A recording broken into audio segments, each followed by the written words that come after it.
recibir con mucho gusto al ministro de Educación y Cultura, el doctor Pablo da Silveira. Buenas noches, bienvenido, ministro. Buenas noches, un gusto una vez más estar en este estudio. Bueno, hay 4 o 5 temas puntuales que están necesariamente arriba de la mesa. Quiero preguntarle, ¿siguió de cerca, con atención, la investigadora de las horas sindicales en educación secundaria? Sí, lo seguimos de cerca y con preocupación. Durante años se invocó un convenio para otorgar horas sindicales en cantidades muy grandes, con la consecuente pérdida de clases por parte de los alumnos, con la consecuente pérdida de aprendizajes, por lo tanto, de parte de los alumnos. Y ahora resulta que ese convenio no aparece. Y de hecho resulta que hubo discusiones entre las autoridades anteriores acerca de la legalidad de este asunto. Y si efectivamente las cosas fueron así, cosa que se terminará de dilucidar en principio en la justicia, dado que la comisión parlamentaria decidió trasladar todas sus actuaciones, bueno, estaríamos ante un hecho extremadamente grave y muy perjudicial para los alumnos, para el sistema educativo y para el conjunto de reglas que definen cómo tiene que funcionar el sistema educativo. Uno de afuera y de adentro, porque tantos años en esto, ve que no, si hay un sindicato con el que es difícil el relacionamiento, o los sindicatos son los de la enseñanza, sobre todo la Federación Nacional de Profesores de Enseñanza Secundaria. Cuando asumió María Julia Muñoz en la segunda presidencia de Vázquez, en algún momento se dijo, bueno, la ponen porque ella ahí va a imponerse. Aparecieron 2 personajes como Filgueira y alguna otra persona más que después se tuvieron que ir. Se viene un paro para la semana que viene. Los gremios dicen esta reforma que están proponiendo no estamos de acuerdo en nada. ¿Cómo maneja el Ministerio de Educación y Cultura? Aunque el Gobierno de la Educación obviamente es el codicente de la ANEP, pero ustedes ¿cómo siguen esta situación? Con atención y diferenciando las cosas. En primer lugar, no hay que mezclar y poner en la misma bolsa a todos los sindicatos de la enseñanza. Este asunto de las licencias sindicales es una cuestión que afecta a un sindicato específico, a FENAPES. Los demás no tienen que ver con este asunto. Por eso yo también hice esa puntualización. Claro, y por eso hay que ser muy respetuoso y no generalizar diciendo este es un problema de todos los sindicatos. No, este es un problema que afecta a un sindicato especial que es FENAPES y que se resuelve muy fácil si mañana muestran el convenio. Se termina todo. El problema es que el convenio no aparece. Esto se parece un poco a aquel famoso título de Sendic que se hablaba por ahí, que decían que estaban, que algunos decían que lo habían visto, pero el hecho es que nunca apareció. Con el conjunto de los sindicatos, por supuesto que conversamos. Los sindicatos son un componente fundamental de cualquier sociedad democrática y nosotros desde el gobierno respetamos mucho la existencia de los sindicatos, respetamos mucho la actuación de los sindicatos, excepto si hay casos en los que esa actuación se aleja de lo que tienen que ser los carriles normales, que es lo que se está en proceso de averiguar en este caso de las licencias. Respecto de lo otro, estamos dialogando, se están procesando instancias como las asambleas técnico-docentes en las que se presentan las iniciativas de transformación que hay en la enseñanza, se escuchan opiniones, pero en un marco que para este gobierno es muy claro y que no es el mismo marco de gobiernos anteriores.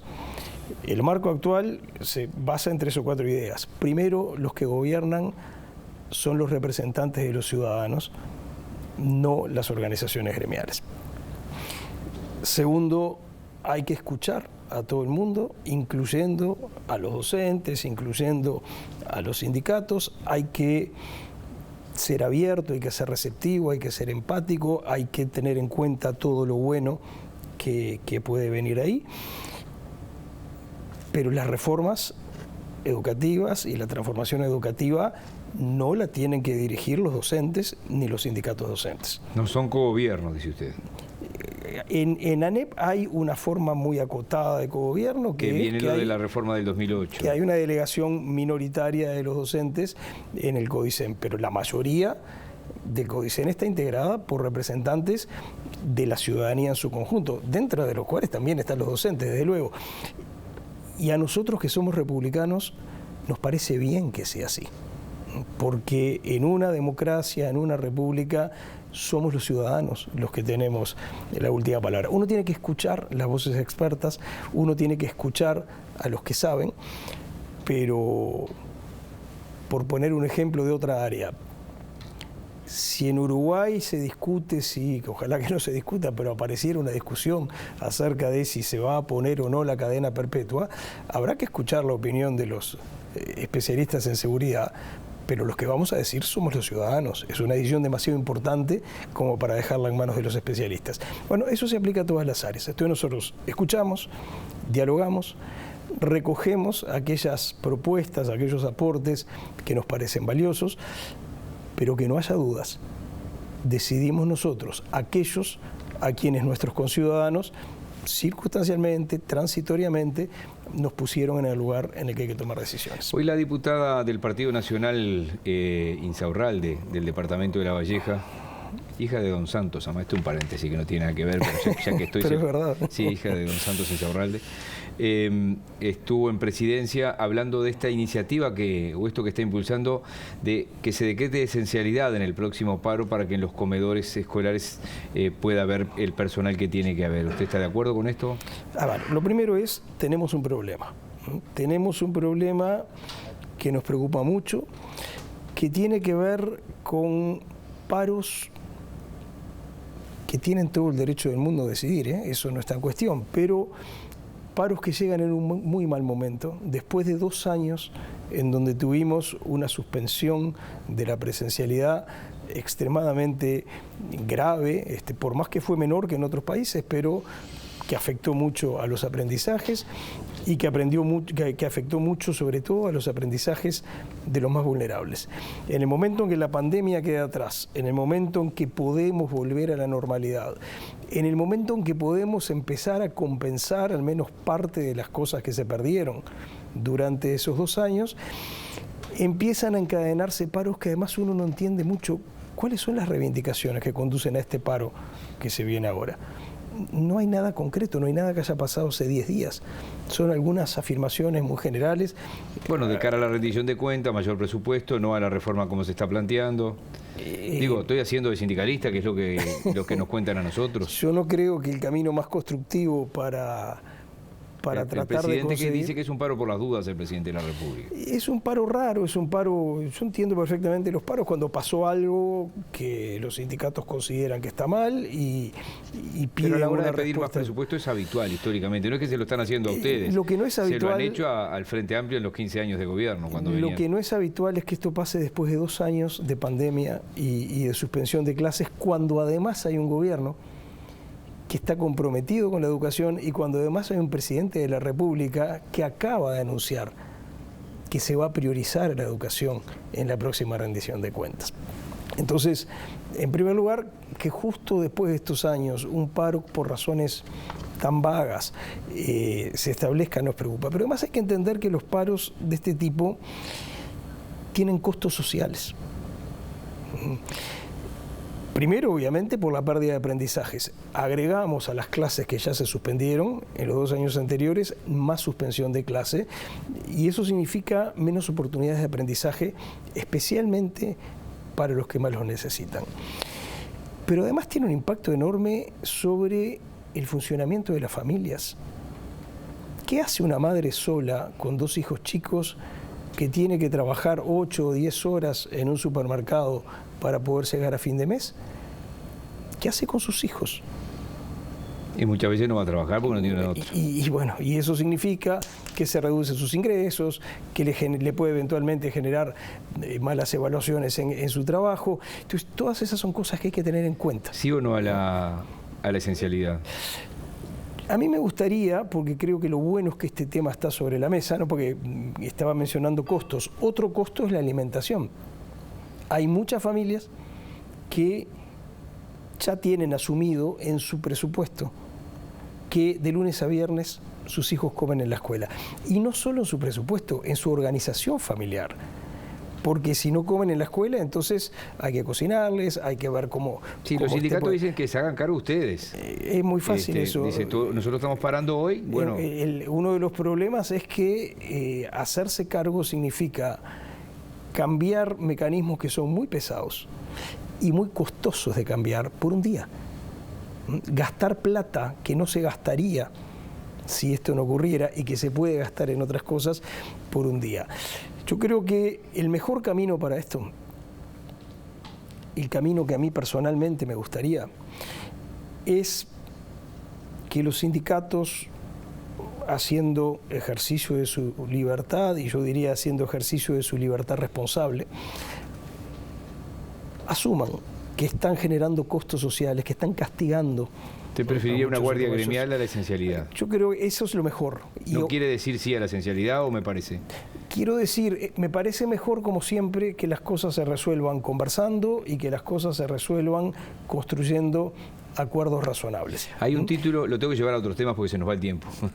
Lo tengo que llevar, hay un título que nosotros lo tenemos pronto, está Nicolás González allí, lo tenemos pronto con Nico a ese título para cuando aparezca la noticia, paro en los registros. ¿No? Sí, y hablamos con los registrales y dice, bueno, nos prometieron tal cosa y no nos han dado eso. Todos los años la misma noticia, la tenemos escrita siempre. ¿Qué pasa ahí?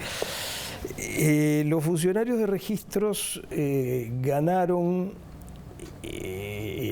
se terminó el proceso el año pasado, un juicio por muchos millones de dólares. Un juicio que se sustanció durante la administración anterior y la defensa del Estado se hizo durante la administración anterior, y llega el momento en que esperan cobrar y eso lleva su tiempo. No es fácil organizar el pago de, insisto, millones de dólares, sobre todo en las condiciones en las que estamos, cuando hay muchas necesidades que cubrir. Los funcionarios de registros entienden que ya es hora de cobrar y están haciendo este paro, reclamando eso. El gobierno está procesando la decisión y está buscando los recursos y encontrando los procedimientos para hacer un pago que hay que hacerlo, porque hay un juez que le ordenó al gobierno que hay que pagar y que se va a pagar. Tema inseguridad, que es un tema también del Codicen de la NET, pero el Ministerio de Educación y Cultura, por digo, algunos hechos de violencia que se han dado fuera de los locales de estudio, algunas balaceras incluso. ¿Ustedes qué tipo de injerencia, si es que la tienen, en este tema? No tenemos injerencia institucional directa porque, como usted sabe, la administración cotidiana de las escuelas, de los liceos y de las escuelas técnicas los tiene ANEP. No quiere decir que no nos preocupe. Nos preocupa. Felizmente, de momento no es un fenómeno que haya tenido un impacto demasiado grande. Gruesamente, Uruguay tiene unas 3.000 escuelas, unos 300 liceos. Esto pasó en 2 o 3 lugares, pero no está bien. No debería haber pasado en ninguno y tenemos que tomar todas las medidas para que esto no se repita. Tengo 2 o 3 preguntas finales.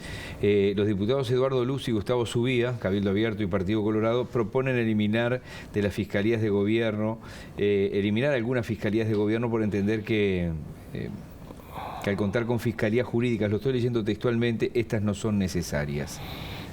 Esto sí está en su área. Esto sí está en mi área. No conozco el proyecto, de manera que no puedo juzgar específicamente sobre el proyecto.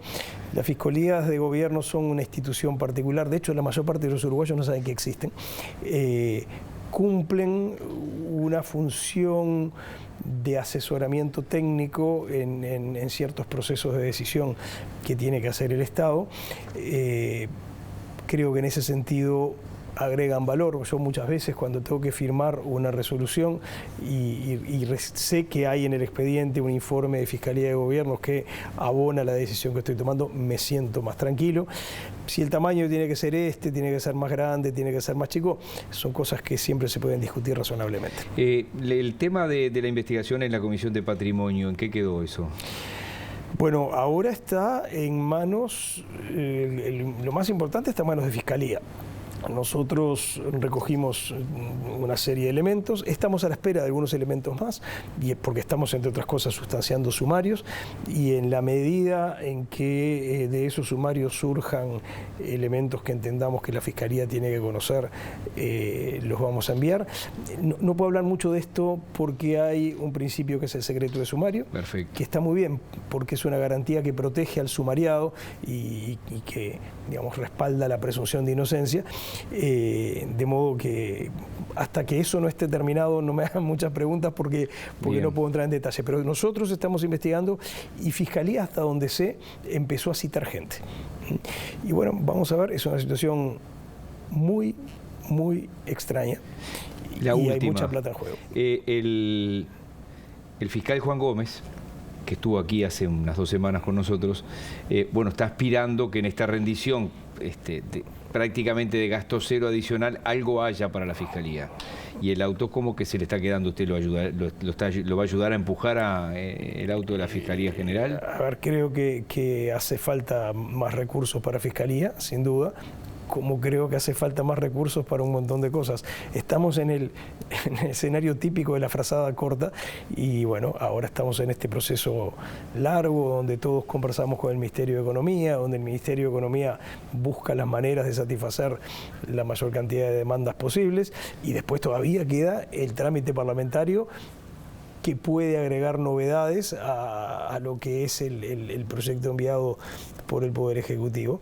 Es un ejercicio que se hace todos los años, es parte del funcionamiento de una democracia que tiene muchas funciones que cumplir y que por lo tanto tiene muchas necesidades de recursos y como siempre hay que tratar de encontrar la combinación de decisiones que sea más favorable para los uruguayos. Esta semana me pasó una cosa que no me había pasado en la pandemia, que era difícil. ¿Se enfermó de COVID? No, bueno, eso me pasó también, me salvé toda la pandemia y caí en enero, sí, eso también me pasó. Pero hablé con un querido amigo Henry Cohen, hablé públicamente acá, hablé con Rafael Radi en la radio, hablé con Paganini ayer o antes de ayer acá, es decir, y los tres dicen, hemos demostrado que del 0,4 tenemos que salir aunque sea un 0,6, a un 0,8 en el presupuesto. ¿Habrá? Yo creo que... Estamos hablando de investigación, ¿no? Sí, yo creo que la comunidad científica jugó un rol maravilloso durante todo el proceso de la pandemia. Demostró lo importante que es para el país. A veces alguna gente podía tener una duda y al final, ¿por qué nos tiene que importar que haya o no algunos científicos encerrados en laboratorios haciendo no sabemos qué? Bueno, creo que parte de la muy buena respuesta que el país pudo dar al tema de la pandemia tuvo que ver con este compromiso de la comunidad científica en general y de quienes participaron en el GACH en particular, que no son solo esas 3 caras visibles, sino mucha más gente que estuvo ahí. Yo estoy convencido de que tenemos que encontrar la manera de orientar más recursos hacia el sistema científico-tecnológico y estamos conversando también sobre eso. Ministro, gracias por hoy. Un gusto y a las órdenes como siempre.